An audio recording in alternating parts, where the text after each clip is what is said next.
Ladies and gentlemen, Rick Elias. They do. I think it's on. There you go. Talk about the movie. It came out in 1996. How did you hear about the movie? Well, it's a strange set of circumstances. My friend and my collaborator, Scott Rogness, had moved here in, I guess about 94, maybe 95. And he had stayed in touch with Gary Getzman, who Producer. took care of, he's like the president of Playtone, thank you. But nothing had really come of it. And I remember saying to him at one point, I said, man, you know, why didn't you make something happen with that? Because he had kept relations with them. And just nothing had happened. And it must have been like 2 weeks later, all of a sudden he said, you'll never believe who was here. He goes, Getzman is working with Tom Hanks and he wants some songs. And they did have the song, That Thing You Do, the original song, which was a fantastic song. I mean, it was hard to deny it. But they had all this other material. I mean, they were rolling down the train, down the track. So we wrote our first song, which was That Thing You Do. I Need You, That Thing You Do, because what they wanted was anybody's. I had a cassette at one point with probably 10 different versions of That Thing You Do from different writers, just different people. And we somehow managed to stay in there. That ended up on the end title. And then they said, well, give us something else. So we did Dance With Me Tonight. And they went, that's great. Good, you're part of the team now. So they just started sending us stuff. All My Only Dreams, Drive Faster, and then finally in the end we had as another end title. It was it almost sounded more like the Beatles a little bit later. She Knows It. So anyway, it was just kind of amazing that we just kind of, and then we kind of started getting, you know, we were going out there and we were flying out there and acting like big shots and everything. And I remember I had been on the road with Rich Mullins, and we were used to being on the road we'd stay at a La Quinta Inn. That seemed like the only place we ever stayed at. And it was always two to a room. And you just didn't think much of it.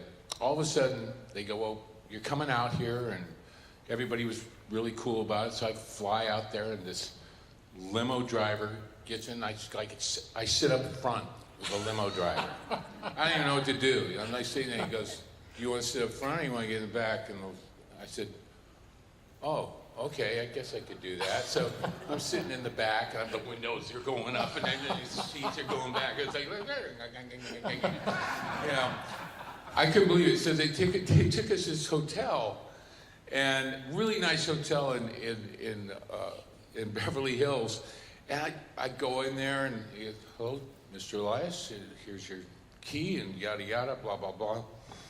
And I go up there, and I'm sitting there, and it was 2 beds. So I'm just kind of like sitting there, just waiting for, you know, for about a half hour, I'm just kind of like sitting there. And finally I go, hey, is my roommate coming down? They go, sir, that's your room. Really? Woo! Jumping on the bed. You know, I'm like, I was like, I completely lost my mind that all of a sudden I had like all this, so that was a lot of fun to do that. They treated us like $1 million.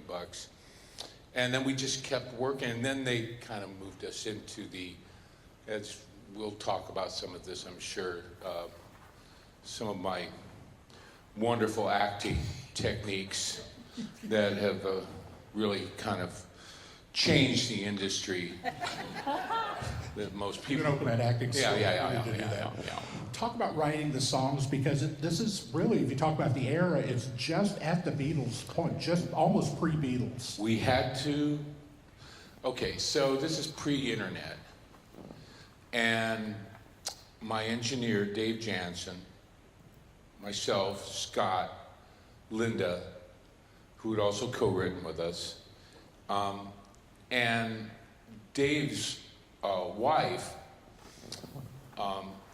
she figured out, so we started talking about, well, what are we talking about here? Because we really didn't know what it was yet. We hadn't heard the songs or anything, we just heard a little bit about it. And it could have been anything, because 1964 is when everything changed. You know, you think of the Beatles, February 9th, you know, it's like everything just, it went from here to, you know, boy bands and all that stuff to the Beatles, you know, just everything went overnight. And I didn't know what they were really looking for at the time. So we went to the library of all places and did some, you know, mimeographs or something like that of like early charts from Billboard, and you could just see how the whole thing just exploded. The whole Beatles thing exploded. Everything about it did. But I wasn't really sure whether they were going to go pre-Beatles or post, and they were definitely pretty clear about the post-Beatles, especially in particular. I felt like, and I think maybe it helped us at the time when I was able to, I said, when Lies by the Knickerbockers, who were from Erie, I believe. Wow. I believe they're from Erie. That's that great single, and it's total Beatles. Yeah. So we just doubled down on that. So we just started writing that music. So immediately we had the one song, I Need You, That Thing You Do. And it still was up in the air. We almost got that title cut, but it wouldn't have been right. You could just, you can just kind of tell they had that one song that was fantastic. And then it was just a matter of having to fill out all this material. There was so much material. Over the next 6 weeks, I would say, to maybe even, a few months, they were just trying to get everything set up. The songs, the musicians, the young guys were taking lessons, a lot of lessons. They were not musicians, were they? They were not, no. Steve Zahn is a talented guitar player, kind of a bluegrass, more of a player. But Tom Everett Scott, he learned right out the door. Ethan Embry didn't. He couldn't really play anything. And who else am I thinking of? Jonathan. Thank you, Jonathan Sheck, of course. Yeah, and he could play some. But those guys, for those 6 weeks, 8 weeks even, they were just pounding it with all these different. I didn't actually give them lessons and all that stuff. But it kind of came out that way because we were there so much of the time. And so I was constantly, and then what they wanted to do is have us go out there and add the playback. So in other words, if the guitar player, and this is how serious they were about it, and a tribute to Hanks and Getzman, if you had a guitar player who was playing a first position A chord, as opposed to, say, playing a bar chord on the 5th fret, he wanted to know that when you were looking at that guy, he was playing that chord. Not all those little things that kind of drive musicians crazy all the time about that kind of stuff. And they were very, very, they were, you know, they were very serious about the amps they used, the guitars they used, all that stuff. So it was a neat thing. But it started to grow pretty quick because it was like we had the one song. It's like, okay, well, give us another one. So we did, you know, Dance With Me Tonight. And I went, oh, that's really great. So then we had all these other songs, and that was great. You know, it definitely a dream come true. I couldn't believe it when it kind of happened. I remember talking to Scott, and I said, before it all started, and I said, the odds of us getting any song on any movie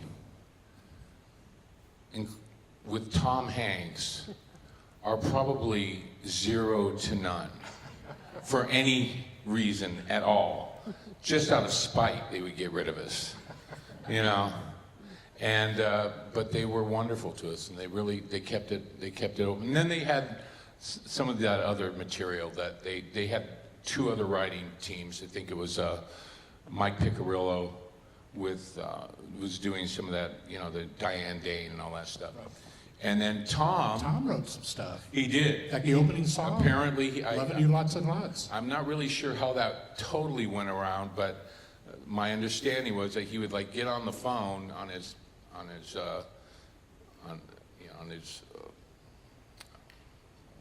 he would just call the other writer, and he'd go, okay, it goes like this.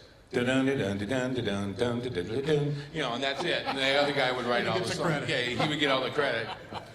I went, oh, that kind of works. That works. But yeah, it was really a pretty marvelous experience watching these guys operate at that level, because it was all, everybody involved in it. There was one.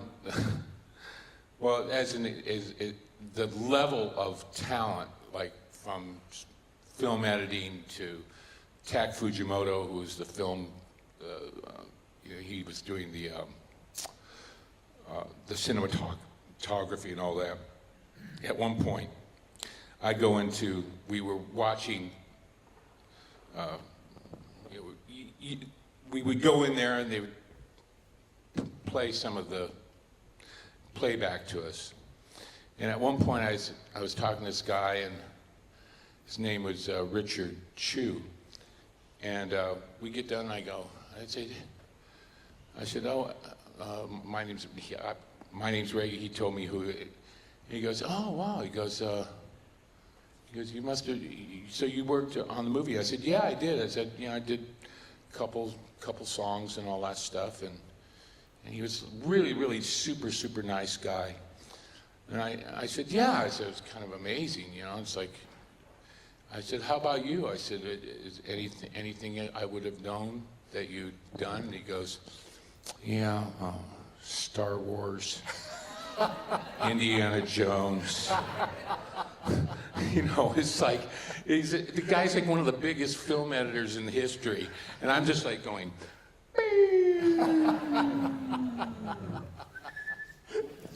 yeah, you can't even keep up with these guys, and there's so, yeah. At one point, I'm sitting there, right next to Bob Clearmountain, which, if you don't know who Bob Clearmountain is, I mean, he's like one of the greatest mixers of all time.